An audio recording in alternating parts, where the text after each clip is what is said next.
இன்ன ஸலாத்தி வ நுசுகி வ மஹ்யாய வ மமாத்தி லில்லாஹி ரப்பில் ஆலமீன் சொன்னால் போதுமா?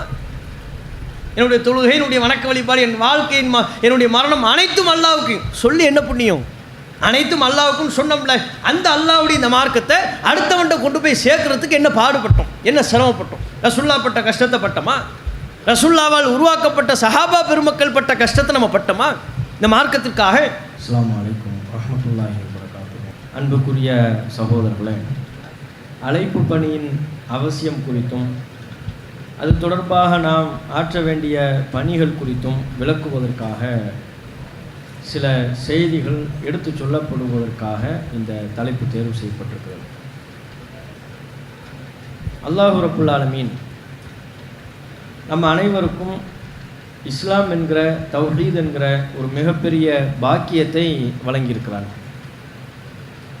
அல்லாஹ் நமக்கு வழங்கியிருக்கிற அருட்கொடைகளிலேயே மிகச்சிறந்த அருட்கொடை என்று சொல்வதாக இருந்தால் அது இந்த இஸ்லாம் தௌஹீத் என்கிற ஓரிரை கொள்கை நமக்கு வழங்கப்பட்டிருப்பது தான். ஆனால் அதில் நம்மில் பலர் இந்த தௌஹீத ஓரிரை கொள்கையை, இஸ்லாத்தை அல்லாஹ்வின் மிகச்சிறந்த அருட்கொடை என்பதாகவே விளங்குவது கிடையாது. ஒருவருக்கு அல்லாஹ் பொருளாதாரத்தில் ஒரு தன்னிறைவை கொடுத்துருக்கிறான்னா, அதுபோன்று நமக்கு ஏதேனும் ஒரு சந்தர்ப்பத்தில் அல்லாஹ் ரப்புல் ஆலமீன் ஒரு பொருளாதாரத்தை வாரி வழங்கினால் அது அல்லாஹ்வின் அருட்கொடை என்று நாம் விளங்குறோம். அடுத்த நபரை சுட்டி காட்டும்போது அல்லாஹ் அவருக்கு அருள் செஞ்சுருக்கிறான், பொருளாதாரத்தில் தன்னிறைவாக இருக்கிறாரு என்று சொல்லுவோம். நமக்கு ஏதேனும் அதிக அளவில் ஒரு பொருளாதார வசதி வாய்ப்புகள் வழங்கப்படுகின்ற பொழுது அல்லாஹ் எனக்கு அருள் செஞ்சுருக்கிறான் அப்படின்னு விளங்கிக்கிறோம். உடல் ஆரோக்கியத்தை அல்லாஹ்வின் அருட்கொடை என்பதாக விளங்கிக் கொள்கிறோம். வசதி வாய்ப்பு வழங்கப்பட்டிருப்பதை அல்லாஹ்வுடைய அருட்கொடை அப்படின்னு நம்ம விளங்குறோம். ஆனால் இந்த இஸ்லாம் நமக்கு வழங்கப்பட்டிருப்பதை அல்லாஹ்வின் அருட்கொடை என்றே நாம் விளங்குவது கிடையாது, உணர்வது கிடையாது. அல்லாஹ் ரப்புல் ஆலமீன் இதை மிகச்சிறந்த அருட்கொடையாக திருக்குர்ஆனில் சொல்லித் தருகிறான். மை யுரிதில்லாஹும் ஐயஹ்தியஹு, யாருக்கு அல்லாஹ் நேர்வழி காட்ட நாடுகிறானோ யஷ்ரஹ் சதுரஹு லில் இஸ்லாம், அவருடைய உள்ளத்தை அல்லாஹ் இந்த இஸ்லாத்திற்காக விரிவுபடுத்துவான்.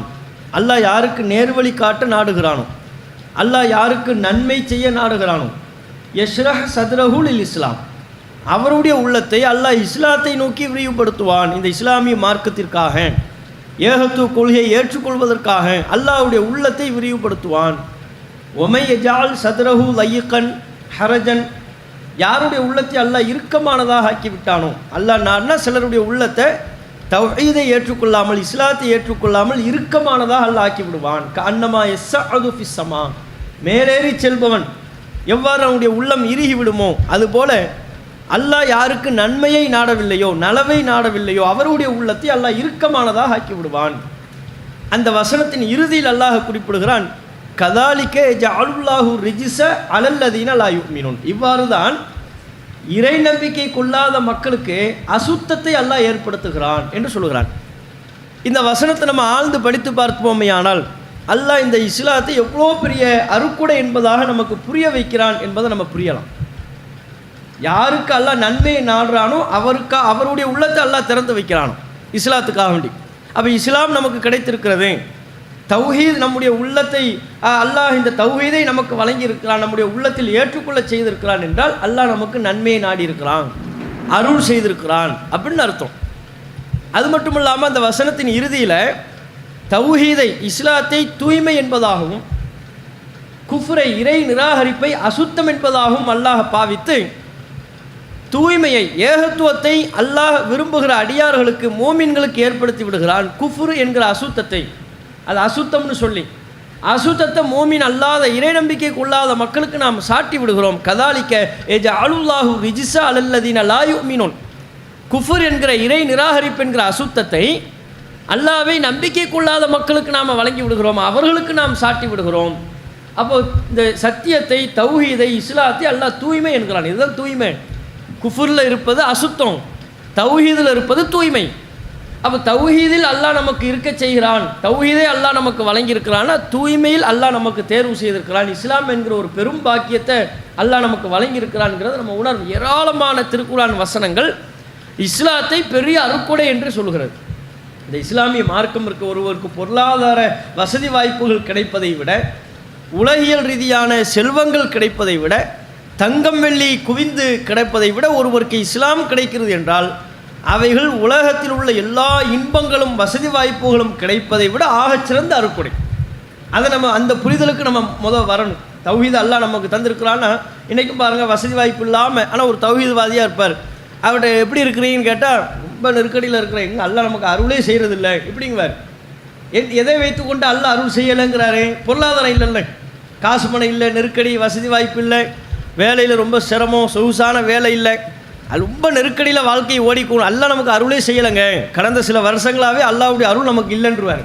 கொரோனா காலத்திலிருந்தே அல்லாஹ்வுடைய அருள் நமக்கு இல்லை, அப்படி தான் போய்கொண்டிருக்கிறதுங்குவார். ஆனால் அவர் எதை அல்லாஹ்வுடைய அருள்னு உணர்றதில்லை. காசு பணத்தை எப்படி அல்லாஹ்வுடைய அருள்னு விளங்கி வச்சிருக்கிறாரோ அது மாதிரி தௌஹீது அல்லாஹ்வுடைய அருள்னு அவர் விளங்கலை. அது தொடர்பாக அல்லாஹ் குர்ஆனில் சொல்லியிருக்கிற ஏராளமான நினைவூட்டல்களை அவர் மறந்து விட்டார்.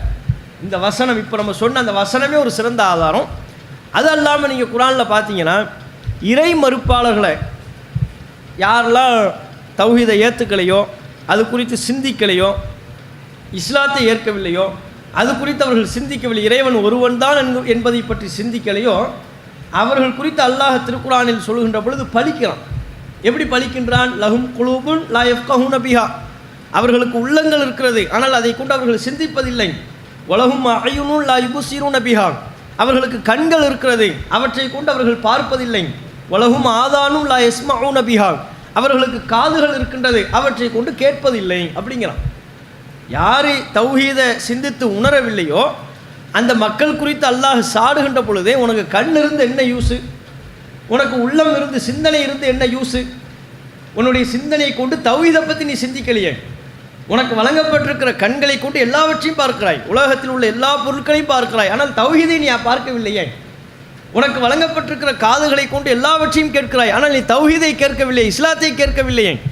அப்போ அதனால் அல்லாஹ் எப்படி சொல்கிறான் பாருங்கள், யார் யார் இஸ்லாத்தை ஏற்கவில்லை, தௌஹீத் என்கிற ஓரிரை கொள்கையை ஏற்றுக்கொள்ளவில்லையோ அவர்களை அல்லாஹ் சாடுகின்ற பொழுதே, அவர்களுக்கு கண் இருந்து என்ன புண்ணியம், காது இருந்து அவர்களுக்கு என்ன பலன், அவர்களுக்கு சிந்தனை என்று ஒன்று வழங்கப்பட்டு அதனால் என்ன பிரயோஜனம் ஏற்பட்டு விட்டது, தௌஹீதை அவர்கள் ஏற்கவில்லையே அப்படின்னு அல்லாஹ் சொல்லிவிட்டு அதனுடைய இறுதியில் குறிப்பிடுகிறான், உலாஇக்க கல் அன்ஆம், இவர்கள் கால்நடைகளை போன்றவர்கள். கண் இருக்கு, காது இருக்கு, சிந்தனை இருக்கு, எல்லாவற்றையும் சிந்திக்கிறான், எல்லாவற்றையும் பார்க்கிறான், எல்லாவற்றையும் கேட்கிறான், ஆனால் இந்த இஸ்லாத்தை அவன் கேட்பதில்லை, இஸ்லாத்தை பார்ப்பதில்லை, இஸ்லாத்தை சிந்திக்கவில்லை என்றால் அவன் கால்நடைகளை போன்றவர்கள். உலாஇக்க கல் அன்ஆம், அவர்கள் கால்நடைகளை போன்றவர்கள். பலுகும் அதல், அதைவிட மிக மோசமானவர்கள் என்று அல்லாஹ் சொல்கிறான். அப்படின்னா அல்லாஹ் இந்த இஸ்லாத்தை எவ்வளோ உயரிய அந்தஸ்தில், உயரிய இடத்துல அல்லாஹ் வைக்கிறாங்கிறத யோசிச்சு பாருங்க. தௌஹீது இல்லாட்டி நீ கால்நடைக்கு சமம், இஸ்லாம் இல்லாவிட்டால் நீ கால்நடைக்கு சமம், அதை விட மகா மோசம். அதுவே தௌஹீது இருந்தால், இஸ்லாம் இருந்தால், உனக்கு வழங்கப்பட்டிருக்கிற கண்களை கொண்டு இஸ்லாமிய மார்க்கத்தின் போதனைகளை படித்து பார்த்தால், உனக்கு வழங்கப்பட்டிருக்கிற காதுகளை கொண்டு இஸ்லாத்தின் கொள்கைகளை, கோட்பாடுகளை செவியுற்றால், உனக்கு வழங்கப்பட்டிருக்கிற சிந்தனையை கொண்டு இஸ்லாத்தின் கொள்கை கோட்பாடுகளை சிந்தித்தால் நீதான் உயர்ந்தவன் அல்லாஹ்விடத்தில். அப்போ அல்லாஹ் இந்த கொள்கைக்கென்று ஒரு பெரிய உயர்வை கொடுக்குறான். அப்படிப்பட்ட உயர்வான மார்க்கத்தில் உயர்வான ஒரு அருட்கொடையை நம்ம அனைவருக்கும் அல்லாஹ் வழங்கியிருக்கிறான். அல்லாஹ் வழங்கியது மட்டுமல்லாமல் இந்த அருட்கொடையை அனைத்து மக்களும் பெற வேண்டும் என்று அல்லாஹ் அழைக்கிறான். வல்லாஹு யதுஉ இலா தாரிஸ் ஸலாம், இறைவன் தாருஸ் ஸலாம் அமைதியின் வீட்டை நோக்கி அல்லாஹ் அழைக்கிறான். எல்லாத்தையுமே இந்த இஸ்லாத்தை நீ ஏற்றுக்கொள், இதை நீ சிந்தித்து ஏற்றுக்கொள், இதன் கருத்தாக்கத்தை நீ ஏற்றுக்கொள், இதன் வாழ்வியலை நீ ஏற்றுக்கொள் என்று இப்படிப்பட்ட உயர்வான உன்னதமான மார்க்கத்தை நோக்கி அல்லாஹ் முதல் அழைப்பாளனாக இருக்கிறான். அழைப்பு பணி குறித்து நாம் புரிந்து கொள்ள வேண்டிய முதல் விஷயம் என்ன? இந்த மார்க்கத்தின் முதல் அழைப்பாளன் யார்? அல்லாஹ். அவன் ஏன் முதல் அழைப்பாளனாக இருக்கிறான்? இந்த மார்க்கம் அவ்வளோ உயர்வானதுங்கிறான். இந்த இஸ்லாம் ஒரு மிகச்சிறந்த பொக்கிஷம் என்கிறான். இந்த தௌஹீத் ஆகச்சிறந்த அருட்கொடை என்கிறான். ஆகையினால் அந்த தௌஹீதை நோக்கி அழைக்கக்கூடிய அழைப்பாளர்களில் முதல் அழைப்பாளனாக அல்லாஹ் இருக்கிறான். அவன் இந்த மார்க்கத்தை நோக்கி எல்லாத்தையும் அழைக்கிறான். வா, இந்த சிறந்த அருட்கொடையை நீ ஏற்றுக்க, இந்த சிறந்த அருட்கொடையை நீ சிந்தித்துப்பார், இந்த சிறந்த அருட்கொடையினுடைய வாழ்வியலாக நீ தழுவிக்கொள் என்று அல்லாஹ் ரப்புல் ஆலமீன் இந்த மார்க்கத்தை நோக்கி அனைவரையும் அல்லாஹ் அழைப்பு விடுக்கிறான். அவன் அழைப்பு விடுப்பது மட்டுமல்லாமல் மனித சமூகம் நல்வழி பெற வேண்டும் என்பதற்காக ஏராளமான தூதர்களை, ஒவ்வொரு சமுதாயத்திற்கும் பல்வேறு தூதர்களை அனுப்பி அவர்கள் வாயிலாகவும் அல்லாஹ் இந்த மார்க்கத்தை அழைப்பு கொடுக்கிறான். எல்லாரும் இந்த மார்க்கத்தை ஏற்றுக்கங்க, இந்த தௌஹீதை ஏற்றுக்கொள்ளுங்கள் என்று அல்லாஹ் ரப்புல் ஆலமீன் தன் தூதர் வாயிலாகவும் இந்த மார்க்கத்தை அழைக்கக்கூடிய பணியில் அல்லாஹ் ரப்புல் ஆலமீன் ஈடுபடுகிறான் தூதர்கள் வாயிலாக. அந்த வரிசையில் நபிகள் நாயகம் ஸல்லல்லாஹு அலைஹி வஸல்லம் அவங்க இறுதி தூதர். அவர்களுக்கு பிறகு வேறு எந்த தூதரும் கிடையாது. ரசூலுல்லாஹ்வோட தூதர்களின் வருகை முற்று பெற்று விட்டது. அப்போ ரசூலுல்லாஹ்வுக்கு பிறகும் இந்த மார்க்கம் அழைக்கப்படுகிற ஒரு மார்க்கமாக, அனைத்து மக்களையும் இந்த மார்க்கத்தை ஏற்றுக்கொள்ளுங்கள் என்று சொல்லப்படுகிற ஒரு மார்க்கமாக இருக்க வேண்டும் என்கிற காரணத்தினால தான் அல்லாஹ் ரப்புல் ஆலமீன் நம்ம அனைவருக்கும், நபிகள் நாயகம் ஸல்லல்லாஹு அலைஹி வஸல்லம் அவர்களின் சமுதாயமாகிய நம்ம அனைவருக்கும் இந்த மார்க்கத்தை அழைக்கக்கூடிய பொறுப்பை அல்லாஹ் நமக்கு வழங்குறான். அதாவது அல்லாஹ் முதல் அழைப்பாளனாக இருந்துவிட்டு நம்மையும் அழைப்பாளர்களாக ஆகும்படி அல்லாஹ் வலியுறுத்துகிறான். நீ என் மார்க்கத்தை நோக்கி கூப்பிடு, என் மார்க்கத்தை நோக்கி அலை, என்னுடைய மார்க்கத்தை மக்களுக்கு பிரச்சாரம் செய் என்பதாக அல்லாஹ் ரப்புல் ஆலமீன் இந்த மார்க்கத்தை நோக்கி மக்களையெல்லாம் நாம் அழைப்பு விடுக்க வேண்டும் என்கிற பணியை நம் அனைவரின் மீதும் அல்லாஹ் சுமத்துகிறான். அது எப்படி சுமத்துறான்னு சொன்னால், இதை விட ஒரு சிறந்த பணி இல்லைங்கிறான். உலகத்தில் யார் யார் என்னென்ன வார்த்தைகளை பேசினாலும் அல்லாஹ் ரப்புல் ஆலமீன் சொல்கிறான், ஒமன் அஹ்ஸனு கௌலம் மிம்மன் தஆ இலல்லாஹ் வ அமில சாலிஹன் வ கால இன்னனி மினல் முஸ்லிமீன். ஒமன் அஹ்ஸனு கௌலம் மிம்மன் தஆ இலல்லாஹ், அல்லாஹ்வை நோக்கி அழைப்பு விடுப்பவனை விட அழகிய சொல்லை சொல்பவன் யார்? வேறு எவன் இருக்க முடியும்? ஒரு மனிதனை அல்லாஹ் தேர்வு செய்கிறான். தேர்வு செய்த அவர் அல்லாஹ்வை நோக்கி அழைக்கிறார், அல்லாஹ்வுடைய மார்க்கத்தை நோக்கி மக்களை அழைக்கிறார், தானும் நல்ல அமல்களில் ஈடுபடுகிறார், தன்னை முஸ்லிம் என்று பறைசாற்றிக் கொள்கிறார் என்றால் அல்லாஹ் சொல்கிறான், அவரை விட உமன் அஹ்ஸனு கௌலம் மிம்மன் தஆ இலல்லாஹ், அல்லாஹ்வை நோக்கி அழைப்பு விடுப்பவரை விட அழகிய சொல்லை சொல்பவர் யார்? வ அமில சாலிஹன், தானும் நல்லமல் செய்கிறாரே, வ கால இன்னனி மினல் முஸ்லிமின், தன்னை முஸ்லிம்களில் ஒருவர் என்று சொல்லிக் கொள்கிறாரே, அவரை விட ஒரு சிறந்தவர் வேறு யார் இருக்க முடியும்? அப்படின்னா உலகத்தில் பேசப்படுகிற வார்த்தைகள், நிறைய வார்த்தைகள் பேசப்படுகிறது, நிறைய பேச்சுக்கள் பேசப்படுகிறது. இன்னென்ன வகை என்று சொல்ல முடியாத அளவுக்கு உலகத்தில் ஏராளமான பேச்சுக்கள் இருக்கிறது. இப்போ யூடியூப்பில் பார்க்குறோம், எஃப்எம்மில் பார்க்குறோம், ரேடியோவில் பார்க்குறோம். மனிதர்களுடைய பேச்சு வழக்கில் ஏராளமான டீ கடை பெஞ்சில் பேசுகிறாங்க, எங்கெங்கெல்லாமல் பல்வேறு அரங்குகளில் பேசுகிறாங்க, பட்டிமன்றங்களில் பேசுகிறாங்க. பேச்சு என்பது பல வடிவங்களில் இருக்கிறதா இல்லையா? அல்லாஹ் சொல்கிறான், இவ்வளவு பேச்சில், மனிதர்களால் கொட்டப்படுகிற இவ்வளவு வார்த்தைகளில், இவ்வளவு பேச்சுக்களில் எந்த பேச்சு அல்லாஹ் அழகிய பேச்சுன்னு தேர்வு செய்கிறாங்க? ஒமன் அஹ்ஸனு கௌலம் மிம்மன் தஆ இலல்லாஹ், அல்லாஹ்வை நோக்கி அழைப்பு விடுக்கிற பேச்சு எதுவோ அதை விட சிறந்த சொல் உலகத்தில் இல்லைன்ட்டான். என்ன பேச்சு பேசப்பட்டாலும் சரி, எவ்வளவு அறிவார்ந்த கருத்து சொல்லப்பட்டாலும் சரி, எவ்வளவு தத்துவார்த்த கருத்து சொல்லப்பட்டாலும் சரி, எவ்வளவு சிந்தனையூட்டும் விதமாக பேசப்பட்டாலும் சரி, அல்லாஹ் ரப்புல் ஆலமீன் சிறந்த பேச்சாக தேர்வு செய்வது எதை? ஒருவர் ஒரு கடைக்கோடியில் ஒரு கிராமத்தில் போய் ஒருத்தரை மார்க்கத்தை நோக்கி அழைக்கிறார். தனக்கு தெரிஞ்ச பாஷையில், தனக்கு தெரிஞ்ச வார்த்தைகளில் அவர் மார்க்கத்தை நோக்கி, அல்லாஹ்வை நோக்கி அழைப்பு விடுப்பார் என்றால் அவர்தான் சிறந்த சொல்லை பேசியவர், அவரைத்தான் அல்லாஹ் சிறந்த சொல்லை வெளிப்படுத்தியவர். அப்படின்னா அல்லாஹ் இந்த மார்க்கத்துக்கு, இந்த மார்க்கத்தை நோக்கி அழைப்பு பணி செய்யக்கூடிய ஒரு வேலையை அல்லாஹ் எவ்வளவு சிறந்த ஒரு வேலையாக, எவ்வளவு சிறந்த ஒரு நற்செயலாக அல்லாஹ் பார்க்கிறான் என்பதை நாம் விளங்கி போகணும். குர்ஆனில் ஏராளமான இடங்களில் இறை நம்பிக்கையாளர்கள் யார், அவங்க எப்படிப்பட்டவர்கள், அவருடைய பண்புகள் என்ன என்பதையெல்லாம் அல்லாஹ் விவரிக்கின்ற பொழுது பல இடங்களில் நம்ம பெரும்பாலும் என்ன பார்ப்போம்? இறை நம்பிக்கையாளர்னா யாருன்னா, தொழுகையை நிலைநாட்டுவார்கள், அகாமு ஸலா வாத்து ஸக்கா, தொழுகையை நிலைநாட்டுவார்கள், ஸக்காத்து கொடுப்பாங்க. இதைத்தான் அல்லாஹ் பல இடங்களில் சொல்லப்பட்ட ஒரு பண்பாக புரிஞ்சு வச்சிருக்கிறோம். அதற்கு சற்றும் குறைவில்லாத வகையில் இறை நம்பிக்கையாளர்கள் யார், மூமின்கள் யார், நாளை மறுமை நாள் வெற்றி பெறக்கூடியவர்கள் யார் என்பதை அல்லாஹ் அடையாளப்படுத்துகின்ற பொழுது அவர்களுடைய பண்புகளை அல்லாஹ் லிஸ்ட்டு போடும்போது பல இடங்கள் அல்லாஹ் தவறாமல் சொல்வது என்ன தெரியுமா? அமரு பில் மஅரூஃப் வ நஹவு அனில் முன்கர், நன்மையை ஏவுபவர்கள், தீமையை தடுப்பவர்கள். தொழுகையை கடைபிடிப்பாங்க, ஜக்காத்து கொடுப்பாங்க, நல்லவற்றை ஏவுவார்கள், தீயவற்றை தடுப்பார்கள். அப்போ இறை நம்பிக்கையாளர்கள் என்றால் ஈமான் கொண்டிருக்கிறோம், அல்லாஹ்வை ஈமான் கொண்டிருக்கிறோம், நபிகள் நாயகத்தை ஈமான் கொண்டிருக்கிறோம் அப்படின்னு சொன்னாலே கண்டிப்பாக எப்படி அவரிடத்தில் தொழுகை இருக்க வேண்டுமோ, எப்படி அவரிடத்தில் நோன்பு இருக்க வேண்டுமோ, எப்படி அவரிடத்தில் ஜக்காத், வசதி உள்ளவராக இருந்தால் ஜக்காத் இருக்க வேண்டுமோ, அவசியம் கண்டிப்பாக அவர் அழைப்பு பணியிலையும் இருக்க வேண்டும்.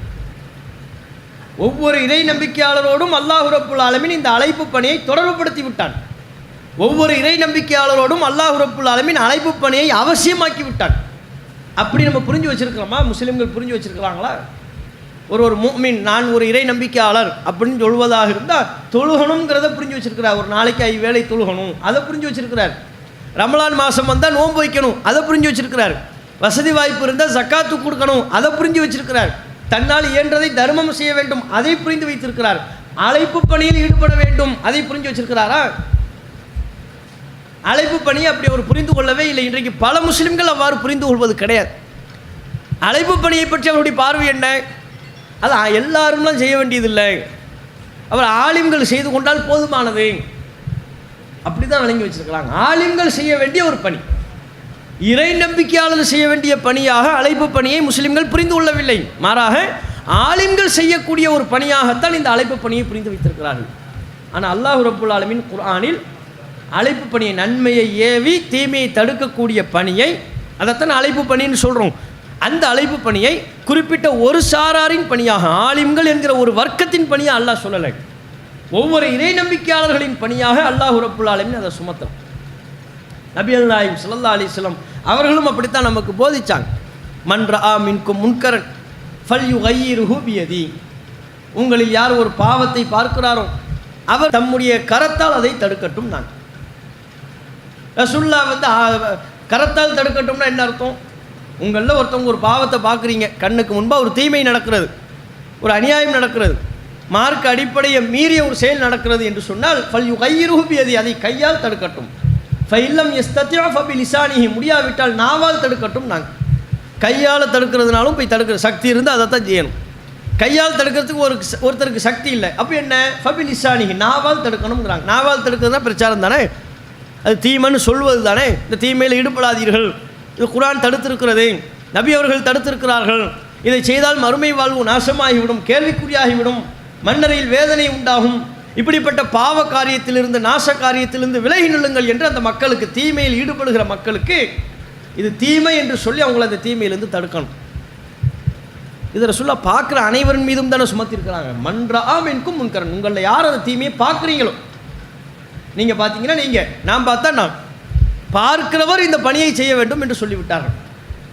ஆலிம்கள் செய்ய வேண்டிய பணியாக இருந்திருந்தால் ரசூலுல்லாஹ் என்ன சொல்லியிருப்பாங்க? உங்களை ஒருத்தவங்க ஒரு தீமையை பார்த்தா உடனே ஆலிமை போய் கூப்பிடுங்க, 7 வருஷம் படித்த ஆலிம் சார் யாருன்னு போய் பார்த்து கூப்பிடுங்க, இல்லையா எம்ஏசி படித்த ஆலிம் யாருன்னு பார்த்து தேடி கூட்டுவாங்க, அவரை விட்டு சொல்ல சொல்லுங்கள். அந்த நோய் நம்மக்கிட்டே இருக்குது, தெரியும், பார்த்துருக்கீங்களா? சில கிளைகளுக்கு போனோம்னு நீங்கள், ஒரு யார் ஜும்மாவுக்கு போனாலும் சரி, யார் ஜும்மாவுக்கு போனாலும் பயானில் சொல்கிறதுங்கிறது வேறு, அது ஒரு எல்லா மக்களுக்கும் தெரியட்டும் என்பதற்காக வேண்டி சொல்வார்கள், அது தனி. அது அல்லாமல் ஒரு தாய் ஒரு ஜும்மா பேச்சாளர் அந்த பகுதிக்கு செல்லும் பொழுது ஒரு குறிப்பிட்ட ஒரு நபரை அழைச்சி அவர்கிட்ட இது கூடாதுன்னு சொல்லுங்கள், இது ஹராம்னு சொல்லுங்கள், இது ஹலால்னு சொல்லுங்கன்னு நம்மளும் சொல்லுவாங்க. ஏன்? அது அப்படி தான் விளங்கி வச்சுருக்கிறாங்க. இன்றைக்கும் அந்த சிந்தனை நம்மில் பலரிடத்தில் கூட இருக்கிறது, இது ஆலிம்கள் செய்ய வேண்டிய பணி அப்படின்னு. ஆனால் நபிகள் நாயகம் ஸல்லல்லாஹு அலைஹி வஸல்லம் அவங்க ரொம்ப தெளிவாக சொல்லிட்டாங்க, ஆலிம்கள் பணி என்று சிந்திப்பதற்கு, முடிவு செய்வதற்கு இடமே இல்லாத வகையில் நீ தீமையை நீங்கள் பார்த்தீங்கன்னா கையால் தடுங்க அப்படின்ட்டாங்க. அப்படின்னா பார்க்குற நபர் தடுக்கணும், அவர் ஆலிமாக இருக்கணுங்கிற அவசியம் இல்லை. அது தீமை என்பதை அவர் தெரிந்து கொண்டவராக இருந்தால் போதும். குர்ஆன் அடிப்படையில் இது தீமை என்பதை அவர் அறிந்து கொண்டவராக இருந்தால் போதும். அது தீமை என்பதை எடுத்து சொல்லத்தக்கவராக, எடுத்து சொல்வதற்கு போதுமான சக்தி உள்ளவராக இருந்தாலே போதும். அவர் ஆலிமாக இருக்கணுங்கிற அவசியம் இல்லை, குர்ஆன் ஹதீஸையெல்லாம் கரைச்சி குடிச்சிருக்கணுங்கிற அவசியம்லாம் இல்லை. இன்னும் பல பேர் என்ன பிரச்சாரத்துக்கு நம்ம பயான் பண்ணிவிட்டு கீழே இறங்கும்போது, ஜும்மா பயானை முடிச்சிருப்போம், இறங்கும்போது உடனே ஒருத்தர் வருவார், கண்டிப்பாக ஒரு கிளைக்கு ஒருத்தர் இருப்பார். அப்படி வந்து, ஜி நீங்கள் இந்த பாயிண்ட்டை சொன்னீங்க, இதை அப்படி சொல்லியிருக்கலாமே, இதை இப்படி சொல்லியிருக்கலாமே அப்படிங்குவார். அல்லது கூடுதலாக என்ன, இந்த பாயிண்ட்டை நீங்கள் சொல்ல மிஸ் பண்ணிட்டீங்க, இதையும் சேர்த்து சொல்லியிருக்கலாமே. நிறைய ஐடியாக்கெல்லாம் நல்லா தருவாங்க, நல்ல கருத்துக்களெல்லாம் சொல்லுவாங்க. நம்ம பேச்சில் ஒட்டுமொத்தமாக விடுபட்ட அம்சத்தையெல்லாம் சுட்டி காட்டுவாங்க. ஏன்னா நல்லா கரெக்டாக சொல்லிடலைங்க, இவ்வளோ சொல்கிறேன், நீங்கள் பயன் பண்ண வேண்டியது தானேங்க அப்படின்னு சொன்னோம். நீங்களும் ஒரு ஜும்மாவுக்கு போங்கலங்க, எவ்வளோ கிளைகளில் தாய் இல்லாமல் கஷ்டப்படுறாங்க, அது நமக்கு சரிப்பட்டு வராதுச்சு. எது பயான்லாம் நமக்கு பேச முடியாது, நமக்கு நிறைய தெரியாது, இலக்கணம்லாம் தெரியாது, கிராமர் தெரியாது, இன்னும் கிராமரியாக போய் பேச போகிறோம். மக்கள்கிட்ட போய் நம்ம பேச போகிறது என்ன? குர்ஆனையும் ஹதீஸையும், நமக்கு தெரிந்த சட்டத்திட்டங்களை, நமக்கு தெரிந்த அறிவுரைகளை, நமக்கு தெரிந்த மார்க்கத்தின் கருத்துக்களை தான் எடுத்து சொல்ல போகிறோம்.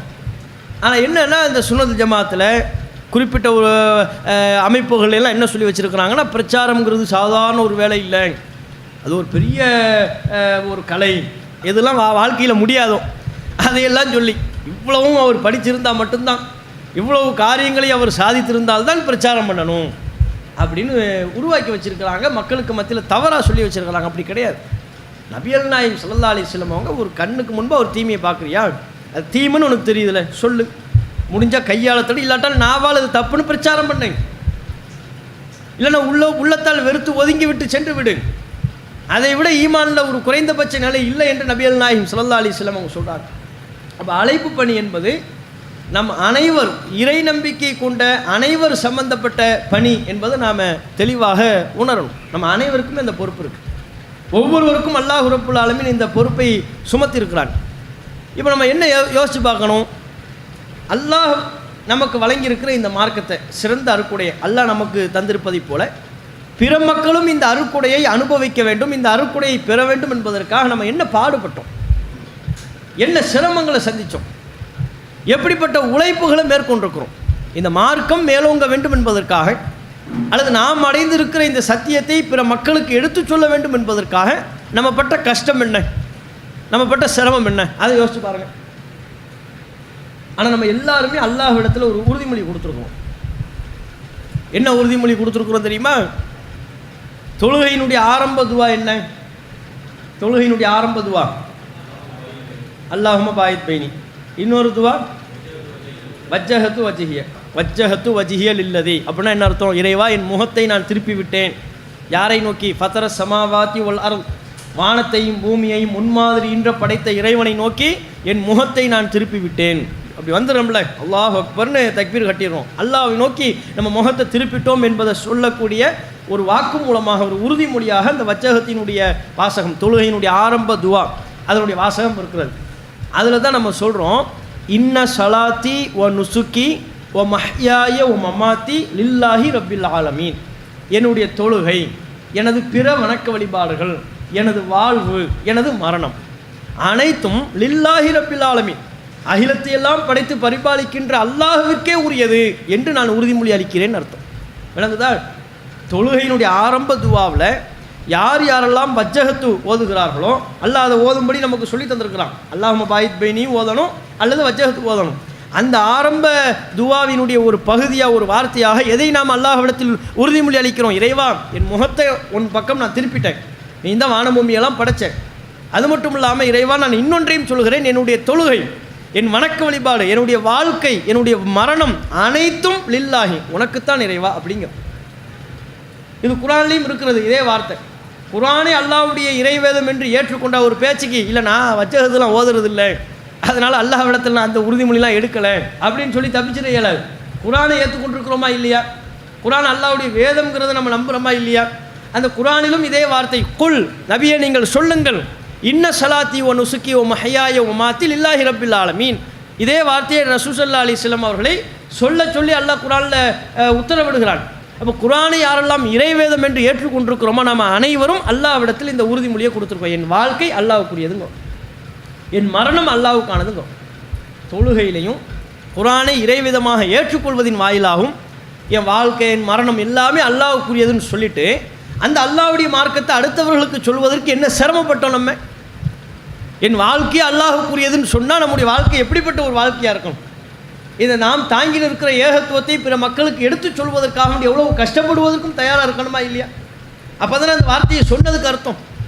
என்னுடைய வாழ்க்கை, என்னுடைய மரணம் அனைத்தும் அல்லாஹ்வுக்கு அப்படின்னு சொல்லிட்டு இங்கே படுத்து தூங்கிட்டு இருந்தோம்னா, என் வாழ்க்கையின் மரணம் அனைத்தும் அல்லாஹ்வுக்கு என்று சொல்லிவிட்டு மார்க்கத்திற்காக வேண்டி எந்த சிரமத்தையும் செய்வதற்கு நாம் தயாரில்லை என்றால் அப்போ அந்த வார்த்தை பொய்யின்னு ஆயிடுச்சுல. அது பொய்யாக சொல்லப்பட்ட ஒன்று. குர்ஆனில் இறைவேதம் என்று நாம் நம்பியிருப்போமே, ஆனால் அதில் உள்ளதன்படி செயல்படுகிற மக்களாக இருக்கணும். மார்க்கத்திற்காக இறங்கி களம் இறங்கி செயல்படுவதற்கு, பிரச்சாரம் செய்வதற்கு நாம் தயாராக இல்லை. மார்க்கம் மேலோங்க வேண்டும் என்பதற்காக எந்த பங்களிப்பையும் ஆற்றுவதற்கு நாம் தயாராக இல்லை. ஆனால் குர்ஆன் வசனத்தை மட்டும் சத்தமாக உரத்த குரல்ல இன்ன சலாத்தி ஒ நுசுக்கி ஒ மஹ்யாய ஒ மமாத்தி லில்லாஹி ரப்பில் ஆலமீன் சொன்னால் போதுமா? என்னுடைய தொழுகை, என்னுடைய வணக்க வழிபாடு, என் வாழ்க்கை, என்னுடைய மரணம் அனைத்தும் அல்லாஹ்வுக்கு சொல்லி என்ன புண்ணியம்? அனைத்தும் அல்லாஹ்வுக்குன்னு சொன்னோம்ல. அந்த அல்லாஹ்வுடைய இந்த மார்க்கத்தை அடுத்தவன்ட்ட கொண்டு போய் சேர்க்கறதுக்கு என்ன பாடுபட்டோம், என்ன சிரமப்பட்டோம்? ரசூல்லா பட்ட கஷ்டத்தை பட்டோமா? ரசூல்லாவால் உருவாக்கப்பட்ட சஹாபா பெருமக்கள் பட்ட கஷ்டத்தை நம்ம பட்டோமா? இந்த மார்க்கத்திற்காக உலகத்துக்காண்டி கஷ்டப்பட எல்லாருமே தயாராக இருக்கிறோங்க. அதில் எந்த குறை வைக்கிறதுக்கு நம்ம தயங்குறது இல்லை. உலகத்துக்காண்டி கஷ்டப்பட தயாராக இருக்கிறோமா இல்லையா? பொருளாதாரத்தை திரட்டுவதற்காக வேண்டி சிரமப்படுவதற்கு தயாராக இருக்கிறோமா இல்லையா? வெளிநாட்டுக்கு போகணும், வெளி மாநிலங்களுக்கு போகணும், போய் சம்பாதிக்கணும், 1 வருஷம் 2 வருஷம் பாலைவன சுடுமணலில் கிடக்கணும், தயார்னு நிற்கிறோம். பிள்ளைகளை பிரிந்து செல்ல வேண்டும், மனைவியை பிரிந்து செல்ல வேண்டும், பெற்றோரை பிரிந்து செல்ல வேண்டும், தயார். சம்பளம் கூட கொடுப்பாங்களா? அது தப்பு இல்லை, அது தவறு கிடையாது.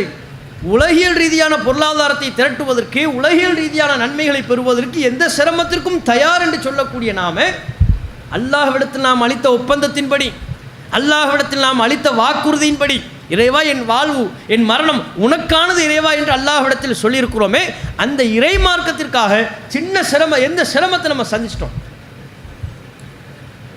நபிகள் நாயகம் ஸல்லல்லாஹு அலைஹி வஸல்லம் அவங்களுடைய ஒட்டுமொத்த வாழ்க்கையை நீங்கள் பார்த்தீங்கன்னா எல்லாமே தாவா தான், பிரச்சாரம் தான். தாவாவுக்காக வேண்டி தான் அவ்வளோ கஷ்டப்பட்டாங்க. ரசூலுல்லாஹ் நபியா ஆனதுலேருந்து எத்தனை வருஷம் வாழ்ந்தாங்க? 23 வருஷம். இந்த 23 வருஷத்தில் நம்ம பார்வையின்படி நம்ம பார்க்கணும். 23 வருஷம் ரசூலுல்லாஹ் நபியாக இருந்தாங்க. இந்த 23 வருஷத்தில் நிம்மதியாக இருப்பதற்கான சூழல் ரசூலுல்லாஹ்வுடைய வாழ்க்கையில் இருந்துச்சா? நிம்மதியாக, ராகத்தா, எந்த சிக்கலும் இல்லாமல், எந்த பிரச்சனையும் இல்லாமல், எந்த கஷ்டமும் இல்லாமல், கவலையும் இல்லாமல் இருப்பதற்குரிய சூழல் ரசூலுல்லாஹ்வுடைய வாழ்க்கையில் இருக்குதா? ரசூலுல்லாஹ்வுடைய வாழ்க்கையை நம்ம படிச்சிருப்போம்ல. ரசூலுல்லாஹ்வுடைய வாழ்க்கை வரலாறு ஓரளவுக்காவது நம்ம தெரிந்திருப்போமா இல்லையா? முழுவதும் தெரியாவிட்டாலும் என் முதல் கொண்டு சேர்த்து தான் சொல்கிறேன். ரசூலுல்லாஹ்வுடைய வாழ்க்கையை முழுவதுமாக நமக்கு தெரியாவிட்டாலும் ஓரளவுக்கு தெரிந்த அடிப்படையிலேயே இந்த 23 வருஷத்தில் ரசூலுல்லாஹ் நிம்மதியாக இருந்த மாதிரி தெரியுதா நமக்கு? 23 வருஷத்தில் எத்தனை யுத்தங்கள்? மக்காவில் இருந்தாங்க. மக்காவில் இருந்த காலம் சொகுசான காலம்னு சொல்ல முடியுமா? அவ்வளவு கஷ்டம், அவ்வளவு நெருக்கடி, அவ்வளோ எதிர்ப்பு. அவங்களை ரசூலுல்லாஹ்வுடைய ஆதரவாளர்களெல்லாம் அடித்து வீழ்த்துறாங்க, கொள்கிறாங்க, தாக்குறாங்க. ரசூலுல்லாஹ்வுடைய ஆதரவாளர்களெல்லாம் ஊரை விட்டு விரட்டுறாங்க. அதுக்கப்புறம் ஒரு கட்டத்தில் ரசூலுல்லாஹ்வையே ஊரை விட்டு விரட்டுறாங்க. நபியா ஆனதற்கு பிறகு ரசூலுல்லாஹ் மக்காவில் இருந்தாங்கன்னா எப்படி இருந்தார்கள்? சொகுசாக இருக்க முடிஞ்சா? சொந்த ஊர், பிறந்த ஊர், வளர்ந்த ஊர், வியாபாரத்தில் கொடி கட்டிய ஊர், எவ்வளோ காலம் அவர்கள் நிம்மதி. நபியா ஆவதற்கு முன்பு வரையிலையும் அவங்க வாழ்க்கை பிரச்சனை இல்லாமல் தான் இருந்துச்சு. எப்போது நபியாக இறை தூதராக ஆனார்களோ, தூதுத்துவ பொறுப்பை ஏற்கிறார்களோ, மக்களுக்கு இந்த மார்க்கத்தை எடுத்துச் சொல்ல வேண்டும் என்கிற கடமை நபிகள் நாயகம் ஸல்லல்லாஹு அலைஹி வஸல்லம் அவர்களின் மீது சுமத்தப்படுகிறதோ அப்போதிலிருந்து ரசூலுல்லாஹ்வுடைய வாழ்க்கை சிரமமும் நிறைந்ததாக ஆகிவிடுகிறது. சரி, மதீனாவுக்கு வந்தாங்க. மதீனாவுக்கு வந்ததுக்கப்புறம் நிம்மதியாக இருக்க முடிஞ்சா? மதீனாவுக்கு வந்ததுக்கப்புறம் தான் அவ்வளோ யுத்தம். ஒரு ஆட்சி என்று அமையப்பட்டதற்கு பிறகு அவ்வளவு யுத்தங்கள், அவ்வளவு சிரமங்கள், வலிய திணிக்கப்பட்ட யுத்தங்கள், சில நேரங்களில் மக்களை பாதுகாப்பதற்காக நபியை முன்னெடுக்க வேண்டிய யுத்தங்கள். ஒரு பொதுக்கூட்டத்துக்கே நம்ம அவ்வளோ பாடுபடுறோம்னா, ஒரு மாநாட்டுக்கு நம்ம அவ்வளோ சிரமப்படுறோம்னா, ஒரு யுத்தத்தை நடத்தி முடிக்கிறதெல்லாம் சாதாரணமான விஷயமா? ரசூலுல்லாஹ் ஒரு யுத்தத்தை மட்டும் சந்திக்கலையே, 15க்கும் மேற்பட்ட யுத்தங்களை நபிகள் நாயகம் ஸல்லல்லாஹு அலைஹி வஸல்லம் அவர்கள் தம்முடைய 23 ஆண்டு கால, அதுவும் குறிப்பாக மதீனாவுக்கு வந்ததற்கு பிறகான அந்த குறைந்தபட்ச காலகட்டத்தில் அவ்வளோ யுத்தங்களை நபிகள் நாயகம் ஸல்லல்லாஹு அலைஹி வஸல்லம் அவங்க எதிர்கொண்டாங்க. அப்படின்னா எவ்வளோ சிரமம். நிம்மதியாக ஃப்ரீயாக இருக்கிறதுக்கான வாய்ப்பே இல்லை.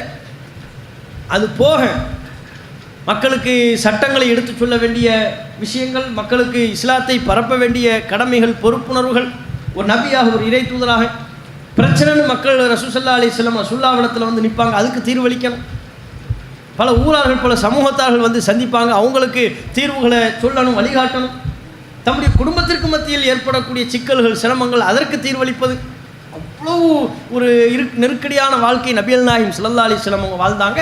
அப்படி வாழ்ந்த போதிலும் கூட பிரச்சாரம் என்கிற அந்த இலையிலிருந்து, பிரச்சாரம் என்கிற அந்த கோணத்திலிருந்து ரசூலுல்லாஹ் விலகவே இல்லை. எல்லாம் தாவா தான். 23 வருஷ காலம் ரசூலுல்லாஹ் கஷ்டப்பட்டதெல்லாம் தாவாவுக்காண்டி தான், பிரச்சாரத்துக்கு தான் ரசூலுல்லாஹ் கஷ்டப்பட்டாங்க. மக்காவிலிருந்து விரட்டி அடிக்கப்பட்டது பிரச்சாரத்தினால.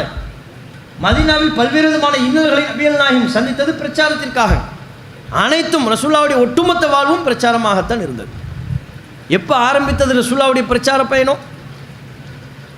ஹிரா கோயில் இருக்கும்போது வஹி வருகிறது, வீட்டில் போய் போர்வையை பொருத்தி கொண்டு தூங்குகிறார்கள் அச்சத்தில். அல்லாஹ் அப்போ சொன்ன யா அய்யுஹல் முஸம்மில், இன்னொரு அத்தியாயத்தில் யா அய்யுஹல் முத்தஸிர், போர்த்தி கொண்டு இருப்பவரே கும், எழுந்திருங்கள். என்ன போர்த்திக்கிட்டு இருக்கிறீங்க? நபி நீங்கள் இனிமேலும் தூங்கக்கூடாது, இனிமேலும் போர்வையை போர்த்திக்கிட்டு இருக்கிறது வேலை இல்லை. கும் எழுந்திருங்கள், ஃபஅன்திர், மக்களை போய் எச்சரிக்கை செய்யுங்கள், பிரச்சாரம் பண்ணுங்கன்னு அல்லாஹ் அப்போ சொன்னான். அப்போது துவங்கிய நபிகள் நாயகத்தின் பிரச்சார பயணம் எப்போது முடிந்தது? ஒரு மாநாட்டோடு ரசூல் ஸல்லல்லாஹு அலைஹி வஸல்லம் அவங்க பிரச்சாரத்தை முடிச்சிடல, ஒரு குறிப்பிட்ட பொதுக்கூட்டத்தோடு ரசூலுல்லாஹ் பிரச்சாரத்தை முடிக்கலை. அப்போது துவங்கிய நபிகள் நாயகத்தின் பிரச்சார பயணம் நபிகள் நாயகத்தின் மரணம் வரையிலையும் தொடர்ந்தது. மௌத்துக்கு முன்பாக வரையிலையும் பிரச்சாரம் தாவாலம். மலையினுடைய உச்சி பகுதியில் இருந்து கொண்டு மக்கள் அழைச்சி பிரச்சாரம் பண்ணாங்க, ஏற்கலை. ஆரம்பத்தில் தாயிஃப் நகரத்துக்கு போனாங்க, பிரச்சாரம் பண்ணாங்க, ஏற்கலை. மக்காவில் தனித்தனியாக ஒவ்வொரு வீடுகளாக போய் பிரச்சாரம் பண்ணாங்க, சிலர் ஏற்றுக்கொண்டார்கள். இப்படியே கொஞ்சம் கொஞ்சமாகத்தான் எண்ணிக்கை அதிகரித்தது. இப்படியே பிரச்சாரம் செய்து கொண்டே இருந்தார்கள். நபிகள் நாயகம் ஸல்லல்லாஹு அலைஹி வஸல்லம் அவர்கள் பிரச்சாரம் செய்யாத வடிவமே கிடையாது. அவ்வளோ எல்லா வடிவத்திலையும் ரசூலுல்லாஹ் பிரச்சாரம் பண்ணாங்க. இன்றைக்கி நம்மெல்லாம் பிரச்சாரம் பண்ணுறதுக்கு என்ன பார்க்குறோம்னா, ஆள் வேணும்னு எதிர்பார்க்குறோம். ரசூலுல்லாஹ் அதையெல்லாம் பார்க்கல. தனி ஒரு நபராக இருந்தால் கூட போய் பிரச்சாரம் பண்ணாங்க. தாயிஃப் நகரத்துக்கு போய் பிரச்சாரம் பண்ணாங்களா? அப்போ என்ன கூட ஒரு பெரிய படை இருந்ததா, கூட்டம் இருந்ததா? தனித்து விடப்பட்ட போதும் ரசூலுல்லாஹ் பிரச்சாரம் பண்ணாங்க. மதீனாவுக்கு வந்தாங்க, அங்கேயும் பிரச்சாரம் பண்ணாங்க. தனிநபர் சந்திப்பு, எல்லா சந்திப்பும் ரசூலுல்லாஹ் பண்ணாங்க. தனிநபர் தாவாவெல்லாம் ரசூலுல்லாஹ் மிஞ்ச முடியாது, அந்த அளவுக்கு தனிநபர் தாவா. தன்னிடத்தில் வேலை பார்த்த யூத இளைஞர், அவர் நோய்வாய்ப்பட்ட பொழுது அவரை நலம் விசாரிக்க போனாங்க, அங்கே போய் தாவா பண்ணுறாங்க. ஒரு நோயாளி நலம் விசாரிக்க போகும்போது கூட தாவா பண்ணாங்க. அந்த யூத இளைஞருக்கு இஸ்லாத்தை ஏற்றுக்கண்டாங்க. அவர் தான் தந்தையை பார்த்தார். அவர் தகப்பனார் சொன்னார், அபுல் காசிம், அபுல் காசிம் என்ன சொல்கிறாரோ அதை கேளுங்கள்னாங்க. உடனே அவர் இஸ்லாத்தை ஏற்றுக்கிட்டார். தன்னுடைய மரணத்திற்கு முன்பாக இஸ்லாத்தை ஏற்றுக்கொள்ளக்கூடிய ஒரு வாய்ப்பு அந்த இளைஞருக்கு கிடைத்தது. காரணம் ரசூலுல்லாஹ்வுடைய தாவா, தனிநபர் பிரச்சாரம். அது மாதிரி ரசூலுல்லாஹ்விடத்தில் அப்துல்லா என்கிற ஒரு நபித்தோழரை பற்றி ரசூலுல்லாஹ் பள்ளிவாசல் இருக்கிறாங்க. அப்போ ஒரு கம்ப்ளைண்ட் வருகிறது, அல்லாஹ்வின் தூதரே, அப்துல்லாவை பற்றி உங்களுக்கு தெரியுமா? என்ன விஷயம்? அவர் தொடர்ச்சியாக நோன்பு வைத்து கொண்டிருக்கிறார், ஒரு நாள் கூட நோன்பை விடுறதில்லை. உபரியான நோன்பு ஒரு நாள் கூட விடாமல் நோன்பு நோற்று கொண்டிருக்கிறார். இரவு முழுக்க கண் விழித்து குர்ஆன் ஓதுகிறார், தொழுகிறார், தூங்குவது கிடையாது. தெரியுமா உங்களுக்குங்கிறாங்க. கம்ப்ளைண்ட் வந்த உடனே ரசூல் ஸல்லல்லாஹு அலைஹி வஸல்லம் அவருடைய செயல்பாடை பார்க்கணும். நபிகள் நாயகம் ஸல்லல்லாஹு அலைஹி வஸல்லம் அவங்க அப்படியா, சரிங்க, விவரம் இல்லாமல் செய்கிறாரு, வரும்போது பார்த்துக்கோம்னு ரசூலுல்லாஹ் இல்லை. அதான் பள்ளிக்கு வருவார்ல, அடுத்த வக்துக்கு வரத்தானே செய்யணும், வந்தால் பார்த்தா பேசிக்குவோம்னு ரசூலுல்லாஹ் இருக்கலை. அப்படியான்ட்டு உடனடியாக ஆடை அணிந்து கொண்டு அப்துல்லாவுடைய வீட்டிற்கே நபி அவர்கள் சென்று விட்டாங்க. அப்துல்லா வீட்டுக்கே போயிட்டாங்க. தனியாக இந்த செய்தியை கேள்விப்படுறாங்க, உடனே வீட்டுக்கு போயிட்டாங்க. அப்துல்லா அவங்க திடீர்னு எதிர்பாராத நேரத்தில் ரசூலுல்லாஹ்வை தான் வீட்டில் பார்க்குறாங்க. என்ன அல்லாஹ்வின் தூதரே, உட்காருங்கன்னு பாய் விரிக்கிறாங்க. அந்த பாயெல்லாம் எதிர்பார்க்கல, டக்குன்னு தரையில் ரசூலுல்லாஹ் உட்காந்துட்டாங்க. இவர் எழுந்து போய் பாயை விரிப்பதற்கு தான் முற்படுகிறார். பாயை விரிப்பதற்கு முன்பாக ரசூலுல்லாஹ் தரையில் உட்காந்துக்கிட்டு செய்தியை ஆரம்பிச்சிடுறாங்க. நம்மளாக இருந்தால் என்ன, ஒரு சேரப்பட்டவன், என்னங்க இந்த சேராங்க போடுவியே, போய் நம்ம பஞ்சாயத்து ஆரம்பிக்கிறதுக்கே 1 மணி நேரம் ஆயிடும். இது ஒரு சேருன்னு இதை போடுறீல, இந்த பாருங்க காலு சரியில்லை, உடஞ்சிருக்குது, இப்படின்னு 1008 குறைய சொல்லிக்கிட்டு இருப்போம். விஷயத்துக்கு வரமாட்டோம். ரசூலுல்லாஹ் போனாங்க, உட்கார்ந்தாங்க, டக்குன்னு ஆரம்பிச்சிட்டாங்க. என்ன அப்துல்லா, அவங்கள பற்றி ஒரு கம்ப்ளைண்ட் வருகிறதே. என்ன கம்ப்ளைண்ட்? அல்லாஹ்வின் தூதரே, தொடர்ச்சியாக நோன்பு வச்சுக்கிட்டு இருக்கிறீங்களா, குர்ஆன் ஓதி கொண்டிருக்கிறீர்களாம், ஒவ்வொரு நாளும் தூங்குறது இல்லையா, உண்மைதானா? ஆமாம் அல்லாஹ்வின் தூதரே, ஆமாம் உண்மைதான், அப்படி தான் செஞ்சுக்கிட்டு இருக்கிறேன். அப்படிலாம் செய்யக்கூடாது. குர்ஆன் ஒரு வாரத்திற்கு முன்பாக நீங்கள் குர்ஆனை ஓதி முடிக்கக்கூடாது. அவர் கண் விழிக்காமல் குர்ஆன் ஓதுறதுக்கு என்ன காரணம்னா, ஒரு இரவில் குர்ஆனை ஓதி முடிக்கிறது. முழு குர்ஆனையும் 1 அல்லது 2 இரவுக்கு முன்பாக 2 நாள்லேயே ஓதி முடிப்பது. அப்போ ரசூலுல்லாஹ் அவருக்கு எல்லையை நிர்ணயிக்கிறார்கள். 1 வார காலம் டைம் எடுக்கணும். நீங்கள் குர்ஆனை ஓதி முடிக்கிறதுக்கு உங்களுக்கு 1 வாரம் லிமிட்டு. நமக்குலாம் 1 வருஷம் லிமிட் இருந்தாலும் ஓதி முடிப்போமான்னு தெரியாது. 1 வருஷம் டைம் எடுத்துக்கோங்க. குர்ஆனை ஓதி முடிங்கன்னு சொன்னாலும் இன்னும் ஒரு 1 வருஷம் கொஞ்சம் அதிகப்படுத்துங்கன்னு கேட்போம். அவருக்கு என்ன, 1 வாரத்துக்கு முன்பாக நீங்கள் குர்ஆனை ஓதி முடிக்கக்கூடாது. இல்லை அல்லாஹ்வின் தூதரே, எனக்கு இன்னும் கொஞ்சம் டைம் குறைங்கிறாங்க. அவர் எப்படி கேட்குறாரு, இன்னும் கொஞ்சம் டயத்தை குறைங்க, 1 வாரம் ரொம்ப நேரமாக இருக்குது, கொஞ்சம் எனக்கு கொஞ்சம் ஃப்ளெக்சிபிள் பண்ணுங்கிறாங்க. சரி 3 நாளுங்கிறாங்க. 3 நாளுக்கு முன்பாக குர்ஆனை ஓதி முடிக்கக்கூடாது. ஒரு நாளைக்கு 10 ஜூஸ் தான் ஓதலாம்னு அர்த்தம். லிமிட் என்ன, ஒரு நாளைக்கு 10, அதுக்கு மேலே ஓதாதீங்க. அவருக்கு அதுக்கு மேலே ஓதாதீங்க, நீங்கள் தூங்குங்க. சரி தொடர்ச்சியாக நோன்பு வைக்கிறீங்களாமே, ஆமாம் அல்லாஹ்வின் தூதர், எனக்கு உடம்பு நல்ல சக்தி இருக்குது, ஆற்றல், இந்த பேச்செல்லாம் பேசக்கூடாது. இனிமேல் உங்கள் அம்மா யக்ஃபீக மின் குல்லி ஷஹரின் ஸலாஸத்து அய்யாம், மாதத்துக்கு 3 நோன்பு உங்களுக்கு போதாதான்? ரசூலுல்லாஹ் எப்படி கேட்குறாங்க, மாதத்துக்கு 3 நோன்பு. அவர் மாதம் முழுக்க நோன்பு வச்சுக்கிட்டு இருக்கிறாரு.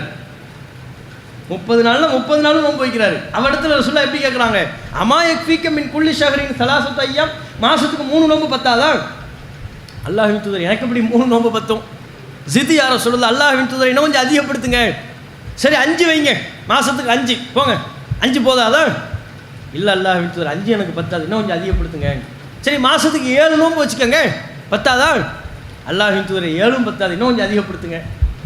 எப்படி பாருங்க, நோன்பு அதிகப்படுத்துங்கிறாங்க. உபரியான நோன்பு வைப்பதை அவர் 30 வச்சுக்கிட்டு இருக்கிறாரு. 30 வைக்கக்கூடாதுப்பா, மாதத்துக்கு 3 வை அப்படின்னு சொல்லும்பொழுது இல்லை எனக்கு அதிகப்படுத்துங்கன்னு கேட்குறாரு. 3 5 ஆச்சு, 5 7 ஆச்சு, இன்னும் அதிகப்படுத்துங்கிறார். இறுதியாக சொல்லிட்டாங்க, நோன்புல சிறந்த நோன்பு தாவூது நபியினுடைய நோன்பு, அவங்கள மிஞ்சிய நோன்பு கிடையாது.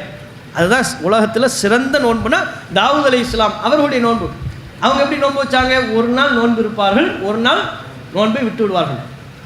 சும் யோமன் வாஃப்திர் யோமன், நீயும் அது மாதிரி ஒரு நாள் நோன்பு வைங்க, ஒரு நாள் நோன்பு விட்டுருங்க. இதுக்கு மேலே அதிகப்படுத்தி கேட்கக்கூடாதுன்ட்டாங்க. அப்படின்னா அவர் 30 நோன்பு வச்சுக்கிட்டு இருந்தார்ல, இப்போ அவருக்கு எத்தனை நோன்பு வரும்?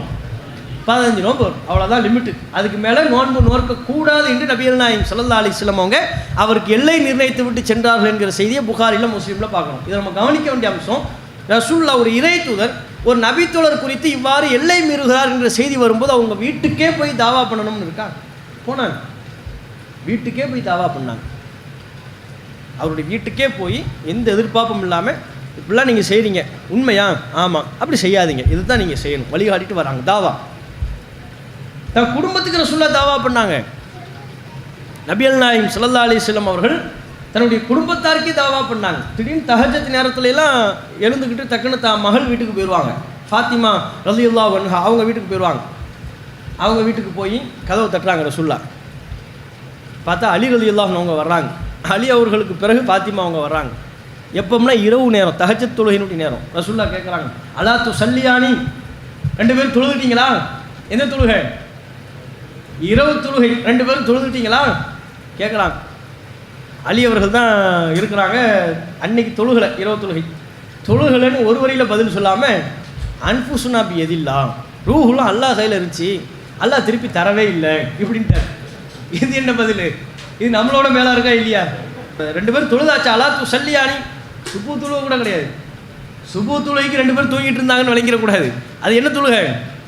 இரவு நேரத்தில் தஹஜ்ஜத், சுபுவுக்கு முந்தைய நேரம், நள்ளிரவு நேரத்தில் தஹஜ்ஜத் நேரத்தில் வந்து தான் மகள் வீட்டை கதவு தட்டி அலியும் ஃபாத்திமாவும் வரும்போது கேட்குறாங்க, தொழுதுட்டீங்களா? அவங்க அலி அவங்க பதில் சொல்கிறாங்க, இல்லை அன்ஃபுசுனா பி எதில்லாம் ஃபைதா ஷா யபஅஸனா பஅஸனா, எங்கள் ரூஹுலாம் அல்லாஹ் கையில் இருந்துச்சு, அவன் நாடினால் தானே எங்களை எழுப்புவான் அப்படின்ட்டார். அல்லாஹ் எழுப்பலன்ட்டார். நம்மளா இருந்தால் என்ன, அலாரம் ஆஃப் ஆயிடுச்சுட்டுருவோம். அவர் என்ன, அல்லாஹ் எழுப்பலையே. இந்த பதிலை கேட்டு ரசூலுல்லாஹ் கோவம், கடுமையான கோவம். அலி ஏன் இப்படி தர்க்கம் பண்ணுறாரு அப்படின்ட்டு கடுமையான கோபம். மறுவார்த்தையே ரசூலுல்லாஹ்விடத்தில் பேசலை, ரசூலுல்லாஹ் அலி அவர்களிடத்தில் பேசலை. டக்குன்னு வேகமாக திருப்பி கொண்டு இப்படி தொடையில் அடிச்சுக்கிட்டே போகிறாங்க. அலி அவங்க சொல்கிறாங்க, இந்த மாதிரி ஒரு ரசூல் ஸல்லல்லாஹு அலைஹி வஸல்லம் அவங்க போகும்போது சத்தம் கேட்டுச்சு. சத்தம் கேட்கும்போது ஒரு குர்ஆன் வசனத்தை ஓதிக்கொண்டே சென்றார்கள். என்ன குர்ஆன் வசனம்னா அப்படி சொல்கிறாங்க. குர்ஆனில் அல்லாஹ் மனுஷனுடைய தன்மையை பற்றி, பண்பை பற்றி சொல்லும்போது கானல் இன்சானு அக்ஸர ஷைஇன் ஜதலா, மனிதன் அதிகம் தர்க்கம் செய்பவனாக இருக்கிறான் அப்படின்னு குர்ஆன் வசனம் இருக்குது. எதுக்கு எடுத்தாலும் மனுஷன் தர்க்கம் பண்ணுறான், அல்லாஹ் சொன்ன மாதிரியே தர்க்கம் பண்ணிட்டு போகிறானே, தர்க்கம் செய்கிறாரே, அலி அவர்கள் தர்க்கம் செய்கிறாரே அப்படின்னு நபிகள் நாயகம் ஸல்லல்லாஹு அலைஹி வஸல்லம் அவங்க அலி அவர்களின் அந்த செயல்களை சுட்டி காட்டக்கூடிய விதமாக இந்த குர்ஆன் வசனத்தை ஓதி செல்கிறார்கள். இது அலி ரலியல்லாஹு அன்ஹு அவங்க கவனிக்கிறாங்கங்கிற செய்தியை புகாரில் பார்க்குறோம். இதெல்லாம் எதை பார்க்குறோம்? ரசூலுல்லாஹ் குடும்பத்தில் போய் தாவா பண்ணுறாங்க. தான் மனைவி ஆயிஷா அவங்கள ரசூலுல்லாஹ் இரவு நேரத்தில் எழுப்புவாங்க. ஆயிஷா கூமி, ஆயிஷா எழுந்திரு, ஃபாவுத்திரி வித்திருத்துளு அப்படின்னு ரசூல் ஸல்லல்லாஹு அலைஹி வஸல்லம் அவங்க சொல்லுவாங்க. இரவு தஹஜ்ஜத் நேரத்தில் தான் எழுந்திருக்கின்ற பொழுது தன் குடும்பத்தாரை எழுப்பி விடுவார்கள். இதெல்லாம் ரசூல் ஸல்லல்லாஹு அலைஹி வஸல்லம் அவங்களுடைய தாவாவை காட்டுது, தனிநபர் தாவாவை காட்டுது, கூட்டாக போய் சேர்ந்து தாவா செய்வதை காட்டுது. மரணம் வரையிலும் ரசூலுல்லாஹ் தாவா தான். சக்கராத்துடைய காலத்தில் 2 வார்த்தை தான் பேச முடியும் என்கிற ஒரு நிலை, கூடுதலாக பேச இயலாது. அப்படிப்பட்ட ஒரு நிலையின் போது கூட நபிகள் நாயகம் ஸல்லல்லாஹு அலைஹி வஸல்லம் அவர்கள் அந்த 2 வார்த்தையையும் தாவாவுக்கு தான் ரசூலுல்லாஹ் ஒதுக்குனாங்க. அந்த தம்மை சுற்றி உள்ள சஹாபாக்களுக்கு ரசூலுல்லாஹ் அந்த நேரத்துலையும் சொன்னாங்க, அஸ்ஸலா அஸ்ஸலா, தொழுகை தொழுகை, இப்படி தான் ரசூலுல்லாஹ் சொன்னாங்க. 2 வார்த்தை தான் பேச முடியும். வார்த்தைகளை கோர்த்து பேசக்கூடிய ஒரு நிலையில் ரசூலுல்லாஹ் இல்லை. அந்த நிலையிலையும் நபிகள் நாயகம் ஸல்லல்லாஹு அலைஹி வஸல்லம் அவர்கள் தம் மனைவி அழைச்சி பேசல, தம் மகளை அழைச்சி பேசலை, தம் குடும்பத்தாரை உறவினர்களை அழைத்து பேசவில்லை. தம்மை சுற்றிலும் உள்ள சஹாபாக்களுக்கு தொழுகையின் அவசியத்தை எடுத்து சொல்லக்கூடிய விதமாக சலா அஸ்ஸலா, தொழுகை தொழுகை என்று சொல்லிதான் நபிகள் நாயகம் ஸல்லல்லாஹு அலைஹி வஸல்லம் அவர்கள் மரணித்தார்கள். ரசூலுல்லாஹ் அதுக்கப்புறம் இறுதியாக பேசிய வார்த்தை அல்லாஹும்ம பிர் ரஃபீக்கில் ஆலா, உயர்ந்த என்னுடைய தோழனுடன், அல்லாஹுடன் அப்படிங்கிற வார்த்தையை சுட்டுகிற விதமாக இதுதான் ரசூலுல்லாஹ்வுடைய இறுதி வார்த்தை. அதுக்கு முன்பு ரசூலுல்லாஹ் சொன்னது என்ன? அஸ்ஸலா அஸ்ஸலா, தாவா தான். இப்படி ரசூல் ஸல்லல்லாஹு அலைஹி வஸல்லம் அவருடைய வாழ்க்கையில் அழைப்பு பணி பிரச்சாரம் என்பது ரொம்பவும் ஒரு கலந்த ஒரு அம்சமாக இருக்கிறது. ரசூலுல்லாஹ்வுடைய ஒட்டுமொத்த வாழ்வும் தாவாவாக இருந்தது. ரசூலுல்லாஹ்வால் உருவாக்கப்பட்ட சஹாபா பெருமக்கள் மார்க்கத்திற்காக தாவாவுக்காக அவ்வளவு அர்ப்பணம் செய்தார்கள், அவ்வளவு தியாகம் செய்தார்கள். ஹிஜ்ரத் என்கிற புனித பயணம் மேற்கொண்டதே தாவாவிற்காகத்தான். மக்காவிலிருந்து மதீனாவுக்கு நெருக்கடி நிமித்தமாக சென்றார்கள், அபிசீனியாவிற்கு நெருக்கடி நிமித்தமாக சென்றார்கள். அதற்கு பிறகு அல்லாஹ்வின் தூதர்களுடைய உத்தரவின் பேரில் பல்வேறு சஹாபாக்கள் பல்வேறு மாநிலங்களுக்கு சென்று பல்வேறு நாடுகளுக்கு சென்று இஸ்லாத்தை எடுத்துரைத்தார்கள், இஸ்லாத்தை எத்தி வைத்தார்கள். ரசூலுல்லாஹ்வுடைய மரணத்திற்கு பிறகும் மதீனாவிலே சஹாபாக்கள் முடங்கிறலை, மக்காவிலே சஹாபாக்கள் முடங்கிறலை. ரசூலுல்லாஹ்வுடைய மரணத்திற்கு பிறகு இன்னும் அவர்கள் உணர்ந்தார்கள், இந்த மார்க்கம் இன்னும் உலகெங்கிலும் எடுத்துச் சொல்லப்பட வேண்டும். அப்படி என்றால் நாம் இங்கேயே தங்கிவிட்டால் போதாது, இங்கிருந்து புறப்பட்டு செல்ல வேண்டும் என்று உணர்ந்தவர்களாக மக்காவிலிருந்தும் மதீனாவிலிருந்தும் சஹாபாக்கள் குடும்பம் குடும்பமாக புறப்பட்டு சென்றார்கள். பல பிரதேசங்களுக்கு, இஸ்லாம் சென்றடையாத பகுதிகளுக்கெல்லாம் அவர்கள் ஒட்டகங்களையும் குதிரைகளையும் மூட்டை மூட்டையாக தங்களுடைய உடைகளை எல்லாம் எடுத்துக்கொண்டு பயணப்பட்டதனுடைய விளைவாக, பிரச்சாரத்திற்காக பயணப்பட்டதன் விளைவாகத்தான் இன்றைக்கு உலகத்தின் பல நாடுகளில் இஸ்லாத்தின் வாடையை நம்ம பார்க்கிறோம். மேலை நாடுகளில், யூரோப் கண்ட்ரியில் இஸ்லாத்தை பார்க்கிறோம் என்றால் ஆரம்ப காலத்தில் உள்ள முஸ்லிம்களின் பயணம், அவர்களின் பிரச்சாரம். இப்போ அவங்கெல்லாம் அவ்வளோ கஷ்டப்பட்டுருக்கிறாங்களே, இன்றைக்கி நம்ம என்ன கஷ்டப்பட்டோம், நம்ம என்ன சிரமப்பட்டோம். இத்தனைக்கும் ஒரு செயல் திட்டத்தை வேறு கையில் எடுத்திருக்கோம். அடுத்தவரை பொறுத்தவரையிலையும் ஒருவர் எதன் மூலம் நேர்வழி பெறுவாருங்கிறதெல்லாம் நம்ம கணிக்கவே இயலாது. அது நம்ம நேர்வழி கிடைக்கிறதுக்கு அது நம்ம அப்பாற்பட்ட விஷயம்.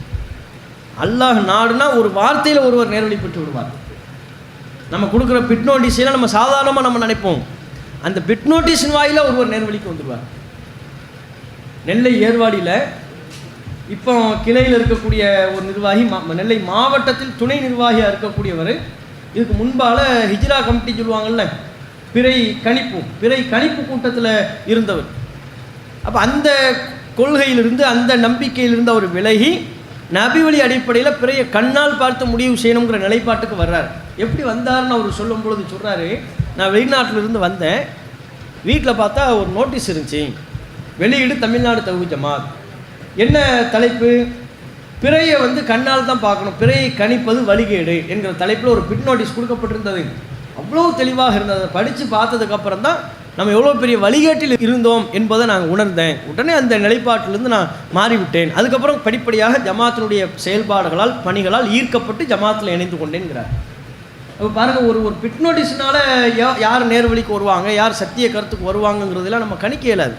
அல்லாஹ் நாடுனா ஒரு வினாடியில் ஹிதாயத்தை கொடுத்துருவான், ஒரு வார்த்தையில் அல்லாஹ் கொடுத்துருவான். சத்திய மார்க்கத்தில் இருப்பதே பல்வேறு சிரமங்களை ஏற்றுக்கொண்டு பல்வேறு கஷ்டங்களை சகித்து கொண்டு தான் அல்லாஹ் ரப்புல் ஆலமீன் இந்த சத்தியத்தில் இருப்பவர்களுக்கு தொடர்ச்சியாக சோதனைகளை தருவான், சிரமங்களை தருவான். அப்படிப்பட்ட ஒரு மார்க்கத்தை நாம் தேர்வு செய்து கொண்டு, அத்தகைய ஏகத்துவ கொள்கையை தேர்வு செய்து கொண்டு, இதை சிரமமே இல்லாமல் நம்ம சொல்லணும், கஷ்டப்படக்கூடாது, அலையக்கூடாதுன்னா எப்படி? நபிகள் நாயகம் ஸல்லல்லாஹு அலைஹி வஸல்லம் அவங்க இடத்துல ஒரு கூட்டத்தார் வராங்க. கூட்டத்தார் எங்கள் ஊருக்கு தாவா செய்கிறதுக்கு ஆலிம்களையெல்லாம் அனுப்பித்தாங்க, ஹாஃபில்கள் அனுப்பித்தாங்கன்னு கேட்குறாங்க. ரசூலுல்லாஹ் அந்த கூட்டத்தோட 70 ஹாஃபில்கள் அனுப்பி வச்சாங்க. 70 ஹாஃபில்கள் அவங்க அழைத்து கொண்டு செல்கின்ற பொழுது வழியிலேயே அழைத்து சென்ற கூட்டம் நல்ல மக்கள் கிடையாது, கெட்டவர்கள். ரசூலுல்லாஹ்வை சந்தித்து நயவஞ்சகமாக நடித்து ஏமாற்றி 70 ஹாஃபில்களை கூட்டு போகிறாங்க. அவங்க நோக்கம் என்ன? 70 பேரையும் கொல்லணும், சிறை பிடிக்கணும், அதுதான் நோக்கம். பாதையில் போகும்போது தான் தங்களுடைய உண்மை முகத்தை வெளிப்படுத்துகிறாங்க. முஸ்லீம்களெல்லாம் அந்த 70 ஹாஃபில்களையும் சிறை பிடிக்கிறார்கள், கைதிகளாக ஆக்குகிறார்கள். அதில் ஒருவர் தான் ஹராம் பின் மில்ஹான் என்கிற நபித்தோழர். ஹராம் பின் மில்ஹான் என்கிற நபித்தோழர் அவர் போய் கொண்டிருக்கிறார். தான் சிறைப்பிடிக்கப்படுகிறோம் என்பதை உணர்வதற்கு முன்பாகவே அப்படிப்பட்ட ஒரு நிலை ஏற்படுகின்ற பொழுது எதிரி படை, அந்த கூட்டம் ஒரு அம்பை அவருடைய நெஞ்சு பகுதியில் எய்து அவரை கொன்று விடுகிறார்கள். நடந்துக்கிட்டு இருக்கிறாரு, திடீர்னு நெஞ்சு பகுதியை கிழிச்சிக்கிட்டு அம்பு வருது. அப்படி வருகின்ற பொழுதும் அவர் சொன்ன வார்த்தை என்ன தெரியுமா? ஃபுஸ்து ஒ ரப்பில் கஅபா, கஅபாவுடைய இறைவன் மீது ஆணையாக நான் ஜெயித்து விட்டேன் அப்படின்னு சொன்னார், வெற்றி பெற்று விட்டேன். கொல்லப்படுகிறார். ஹராமின் மில்ஹான் அவர்கள் கொல்லப்படுவதற்கு முன்பு அவருடைய மனநிலை என்ன? நம்ம தாவா செய்ய போகிறோம், பிரச்சாரம் பண்ண போகிறோம், அதுக்கு தான் ரசூலுல்லாஹ் அனுப்பி வைக்கிறாங்க. இப்போ பிரச்சாரம் செய்ய செல்கிறோம் என்கிற எண்ணத்தில் செல்கிற ஒருவரை திடீரென்று அம்பை எய்து கொள்கிறார்கள். நெஞ்சு பகுதியை கிழித்து கொண்டு அம்பு வருகிறது. அந்த நேரத்தில், அந்த கணத்தில் கொஞ்சம் கூட அவர் திணறாமல், கொஞ்சம் கூட அவர் எந்த விதமான உறுத்தலுக்கும் ஆளாகாமல் அவர் சொல்கிறார், ஃபுஸ்து, நான் வெற்றி பெற்று விட்டேன், ஒரு ரப்பில் காபா, காபாவுடைய இறைவன் மீது ஆணையாக நான் ஜெயித்து விட்டேன் என்று சொல்கிறார் என்றால் எப்படிப்பட்ட உள்ளத்தினுடைய உறுதி அவருடைய உள்ளத்தில் ஆழமாக பதிஞ்சிருக்குன்னு பாருங்க. எப்பேற்பட்ட உறுதி! இந்த மார்க்கத்துக்காகவே உயிர் துறக்கணுங்கிற எண்ணம் இல்லாட்ட இப்படிப்பட்ட ஒரு வார்த்தை வருமா? தான் கொல்லப்படுகின்ற பொழுது நான் வெற்றி பெற்று விட்டேன் எப்படி சொல்ல முடியும்? எப்படி அவருடைய உள்ளத்திலிருந்து அவருடைய வாயிலிருந்து அந்த வார்த்தை எப்படி வருகிறது? நான் வெற்றி பெற்று விட்டேன் அப்படிங்கிறாரு. அவர் கவலை எல்லாம் எது தெரியுமா? திடீரென்று கொல்லப்பட்டது குறித்தல்ல, இறைவா எங்கள் நிலையை என் தூதருக்கு நீ எத்தி வை. இதைத்தான் அவர் கேட்டார். அந்த நேரத்தில் துவா செஞ்சார். அல்லாஹும் வஹீயின் அடிப்படையில் இந்த 70 ஹாஃபில்களுக்கு ஆலிம்களுக்கு ஏற்பட்ட நிலையை அல்லாஹு ரப்புல் ஆலமீன் தன் தூதருக்கு வஹீ மூலமாக அறிவிப்பு செய்தான். அதுக்கப்புறம் தான் ரசூலுல்லாஹ் 1 மாத காலம் கொலை செய்த பாவிகளுக்கு எதிராக குனூத் நாசிலா ஓதுனாங்க. இதில் ஹராம் பின் மில்ஹான் அவர்களுடைய உறுதியை பாருங்கள். மார்க்க பிரச்சார பயணத்தின் போது தான் கொல்லப்பட்டதை வெற்றி என்று சொல்கிறார். காரணம், அவர் அதை இலக்காக வைத்தார். மார்க்கத்துக்காக நான் கொல்லப்படும், இந்த மார்க்கத்துக்காக உயிர் துறப்பதாக இருந்தாலும் சரி, பிரச்சனை இல்லை. ஆனால் நம்ம அலைவதற்கு சிரமப்படுறோம். நம்ம சத்தியத்தை கையில் வைத்து கொண்டிருக்கிறோம். ஆகச்சிறந்த அல்லாஹ்வின் அருட்கொடையான இஸ்லாத்தை, தூய இஸ்லாத்தை கையில் வைத்துக்கொண்டு அதை அடுத்தவர்களுக்கு எடுத்து சொல்வதற்கு சுணங்கி கொண்டிருக்கிறோம். நம் சார்ந்த ஒரு விஷயத்திற்காக நம்ம எவ்வளோ சிரமப்படுகிறோமோ, எவ்வளோ கஷ்டப்படுறோமோ, அதே மாதிரியான ஒரு சிரமத்தை மார்க்க பணிகளுக்காக நாம் செய்ய முன் வருகின்ற பொழுது அல்லாஹ் நிச்சயம் நமக்கு வழிகாட்டுவான். அல்லாஹ் குர்ஆனில் சொல்லிட்டான்ல, ஒயின் ஜாஹது ஃபீனா, அவர்கள் நம் விஷயத்தில் முயற்சி செய்தால் இல்லை நகுதி என்னகும் சுபுலனா, அவர்களுக்குரிய வழியை நாம் காட்டுவோம். அல்லாஹ் பொறுப்படுத்திட்டான். என் மார்க்கத்தை பிரச்சாரம் பண்ணணும்னு நீ அலையிறியா, சிரமப்படுறியா, உனக்கு வழிகாட்ட வேண்டியது என் பொறுப்புங்கிறான் அல்லாஹ். அல்லாஹ் நமக்கு பொறுப்படுத்தி கொண்டதற்கு பிறகு நம்ம ஏன் கவலைப்படணும்? மார்க்கத்திற்காக உழைப்பு செய்வது என்று நாம் முடிவெடுத்து அல்லாஹுவின் மீது நம்பிக்கை வைத்து செயல்படுவோமே ஆனால், முயற்சி வேணும், முயற்சி செய்வோமே ஆனால் அல்லாஹ் வழிகாட்டுவேன்ட்டான். ஒயின் ஜாஹது ஃபீனா, நம் மார்க்க விஷயத்தில் இவர்கள் முயற்சித்தால் இல்லை நகுதி என்னகும் சுபுலனா, அவர்களுக்குரிய வழியை நாம் காட்டுவோம். அவன் வழி இல்லாமல் போயிட மாட்டான். அவன் திக்கற்றவனாக அவனை நான் விட்டுவிட மாட்டேன், வழி தெரியாதவனாக அவனை நான் ஆக்கிவிட மாட்டேன். அவனுக்குரிய வழியை காட்டுவது ஏன் பொறுப்புன்ட்டான்ல. அப்போ அப்படிப்பட்ட பிரச்சாரங்களை நம்ம அதிகப்படுத்தணும் இன்ஷா அல்லாஹ்.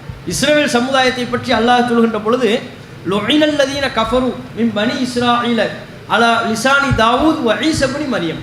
இஸ்ரவேல் சமுதாயம் சபிக்கப்பட்டார்கள்ங்கிறான். சபிக்கப்பட்டாங்க. ஏன் அவர்கள் ஏன் சபிக்கப்பட்டார்கள்?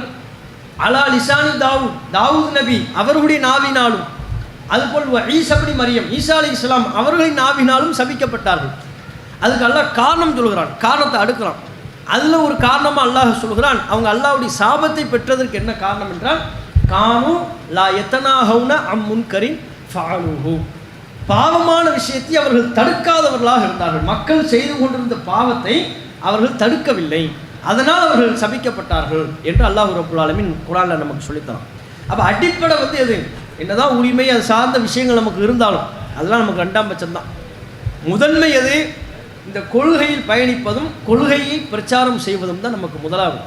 ரசூல் ஸல்லல்லாஹு அலைஹி வஸல்லம் அவங்க மார்க்கத்தில் அவ்வளோ கஷ்டப்பட்டாங்க. மக்காவில் அவ்வளோ கஷ்டப்பட்டாங்க. முஸ்லீம்கள் கொல்லப்பட்டாங்க, நெருக்கடிக்கு உள்ளாக்கப்பட்டாங்க. அவ்வளோ உரிமைகள்லாம் ரசூலுல்லாஹ்வுக்கு இருந்துச்சு. சொல்லப்போனால் நபிகள் நாயகம் அவர்கள் மக்காவில் துவக்க காலகட்டத்தில் அவ்வளோ பிரச்சனையை எதிர்கொண்டதுக்கு காரணமே தாவா தான். அதே ரசூலுல்லாஹ் வேறு விஷயங்களை தாவாவுக்கு எடுத்துருக்கலாமா இல்லையா? சமூக பிரச்சனைகளை கையில் எடுத்து பிரச்சாரம் பண்ணியிருந்தால் அந்த நெருக்கடி ரசூலுல்லாஹ்வுக்கு ஏற்பட்டிருக்குமா? மக்காவில் விபச்சாரம் இருந்துச்சா இல்லையா?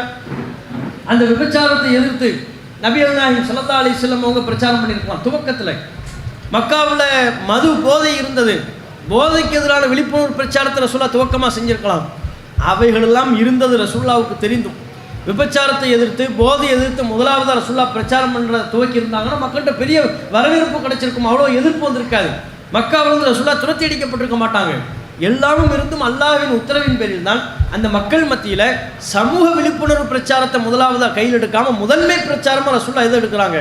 லா இலாஹ இல்லல்லாஹ் முஹம்மது ரசூலுல்லாஹ், வணக்கத்திற்குரியவன் அல்லாஹ்வை தவிர வேறு யாரும் இல்லை, முஹம்மது அல்லாஹ்வுடைய தூதர், நான் அல்லாஹ்வின் தூதர் என்கிற கொள்கை பிரச்சாரத்தை நபி அவர்கள் முன்னிலைப்படுத்தினார்கள். காரணம், அந்த கொள்கை பிரச்சாரத்தினால தான் அவ்வளவு நெருக்கடி. காரணம், கொள்கை தான் பிரதானமானது, அதுதான் முதன்மையானது.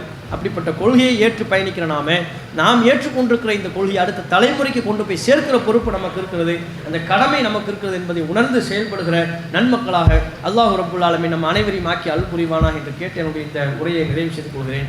வாஹு தாவானா அல்ஹம்துலில்லாஹி ரப்பில் ஆலமீன். அஸ்ஸலாமு அலைக்கும் வரஹ்மத்துல்லாஹி வபரகாத்துஹு.